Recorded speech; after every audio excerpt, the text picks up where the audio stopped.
Travis Cross serves as a professor of music at UCLA, where he conducts the wind ensemble, directs the graduate wind conducting program, and chairs the music department. He has earned a Doctor and Master of Music degrees in conducting from Northwestern University and the Bachelor of Music degree cum laude in vocal and instrumental music education from St. Olaf College. He has more than 20 original compositions and arrangements and has appeared as guest conductor, composer, and clinician in more than 30 states and 5 countries. Please help me in welcoming to the stage the conductor of the 2022 Lewis Band, Dr. Travis Cross.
Good afternoon. Thank you all for being here. Whenever I conduct a concert, I make sure to thank you first for joining us because you've made an investment of your time. Time is the most precious commodity we have, and you've chosen to spend it here, supporting young people, supporting music education. All of those things are very meaningful to all of us on stage, and we very much appreciate it. So thank you for being here.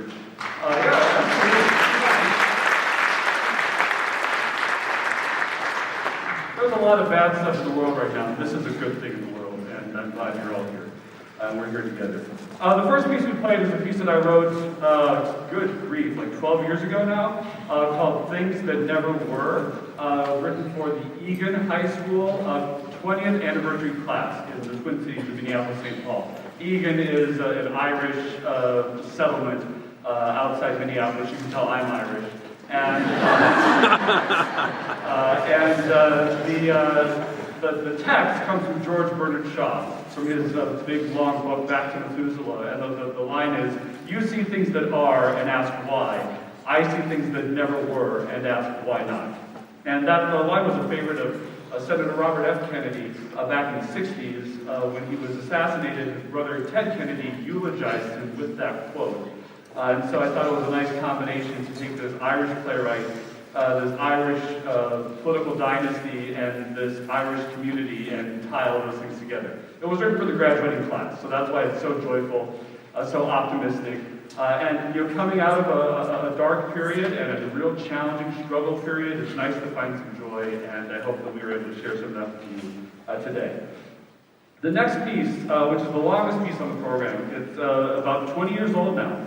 It's by Frank Ticheli. If you come to band concerts, you know music by Frank Ticheli. He's a terrific composer, one of our finest. And this piece is called An American Elegy. It was written after the Columbine High School tragedy back in 1999, April 20th, 1999. And those of us who are old enough to remember, that was really kind of the first one of these in recent memory. And sadly, it has not been the last. What I love about what Frank wrote in the dedication is he said, composed in memory of those who lost their lives at Columbine High School on April 20th, 1999, and to honor the survivors. So this is music with sadness, this is music with pain, but it's also music of hope.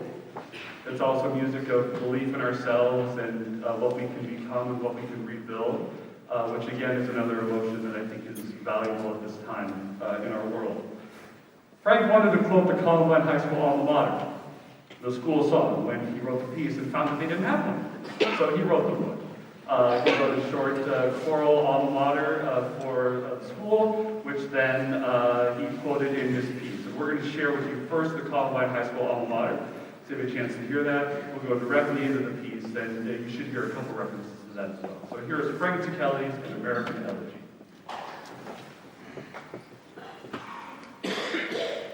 Mountains rising to the sun, towering o'er the plains. Heads held high, we stand as one, and proudly we proclaim. We are Columbine, we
music is a wonderful thing. You know, it's what a privilege we have to get to do this.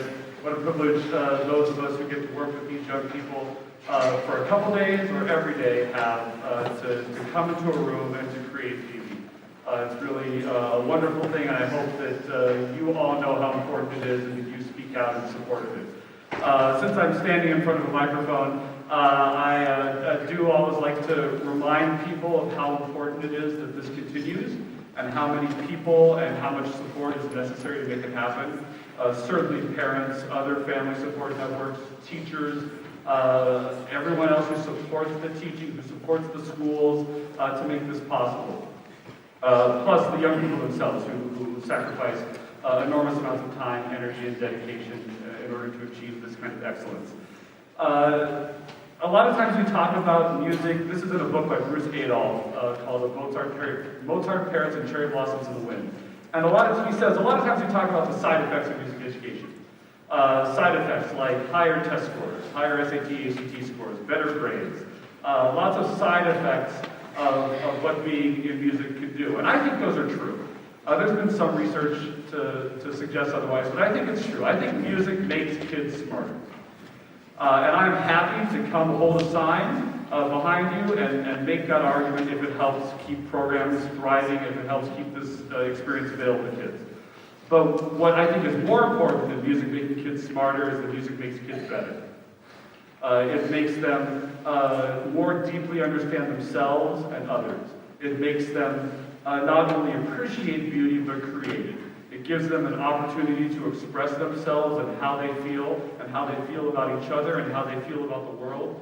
It allows them to take chances and to take risks and to have an emotional element to their learning that might not be there otherwise. I think it makes them smarter, but even more important, I think it makes them better. And I think it might be one of the few things that we can rely on to help keep us moving forward. So I share that message with you. I also mentioned that, as Aaron said, this band didn't really exist 2 days ago, but 2 days ago. Certainly their skills existed, their individual skills and their dedication and all the years of work and money that led up to that point existed, but as a group they had never existed before. And they came into a room with a strange person in front of them and music that maybe they hadn't looked at before, and they made something beautiful in a short amount of time. That takes flexibility, that takes listening, that takes compromise, that takes a willingness and a desire to make it happen. I've joked many times that if we could just get a stage big enough to put the House of Representatives in an honor band, the world would look a lot better.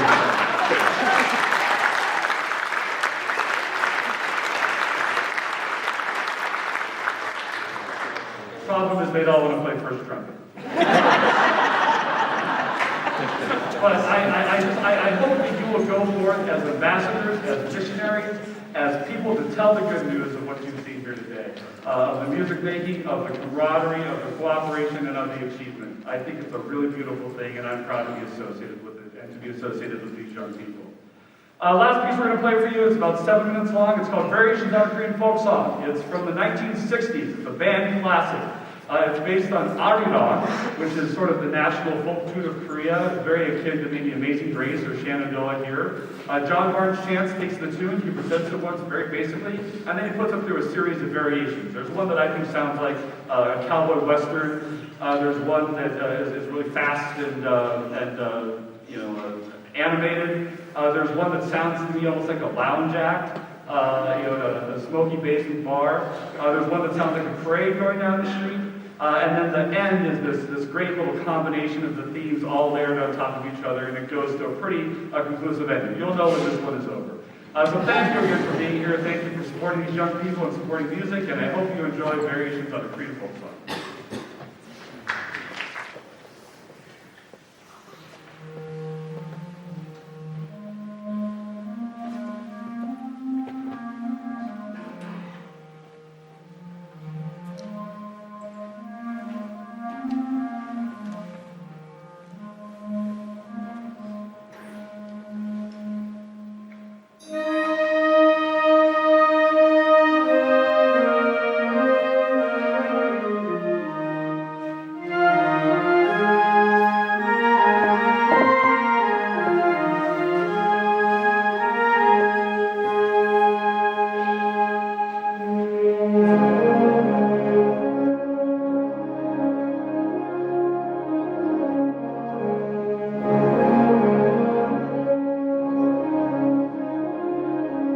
Amen.